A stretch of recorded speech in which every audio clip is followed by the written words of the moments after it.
Gixxer মোনোটোনের যে আমাদের কাছে মিটার পাবেন, আমাদের কাছে ইন্ডিয়ান ব্র্যান্ডের প্রত্যেকটা বাইকের মিটার পাবেন। এটা একদম ইনটেক কিন্তু মিটারটা দেখতে পাচ্ছেন। আমরা এই যে নতুন প্যাকেট থেকে কিন্তু বার করলাম শুধু ভিডিও করার জন্য।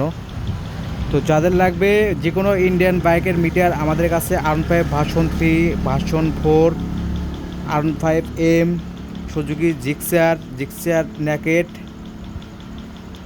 FZ version 2, version 3, FZ version 4 প্রত্যেকটা বাইকের মিটার আমাদের কাছে পাবেন, স্টক অ্যাভেলেবেল। তো যাদের লাগবে আমাদের স্ক্রিনে দেওয়া নাম্বারে সরাসরি কল করুন অথবা হোয়াটসঅ্যাপে মেসেজ করুন। বাংলাদেশের 64 জেলাতে নিতে পারবেন। আমরা স্টেট পাস কুরিয়ারে হোম ডেলিভারি দিয়ে থাকি। সর্বোচ্চ 2 দিনের ভেতর আপনি প্রোডাক্টটি হাতে পাবেন। আর আমাদের কাছ থেকে যে কোনো পণ্য নিলে অগ্রিম 150 টাকা দিতে হবে। বাদবাকি টাকা আপনি ডেলিভারি ম্যানের কাছে যাবেন প্রোডাক্টটি হাতে বুঝে পাওয়ার পর। তো যাদের লাগবে অবশ্যই আমাদের স্ক্রিনে দেওয়া নাম্বারে সরাসরি যোগাযোগ করতে পারেন অথবা আমাদের লোকেশনে এসে দেখে শুনে ইনস্টল করে নিতে পারবেন। ধন্যবাদ।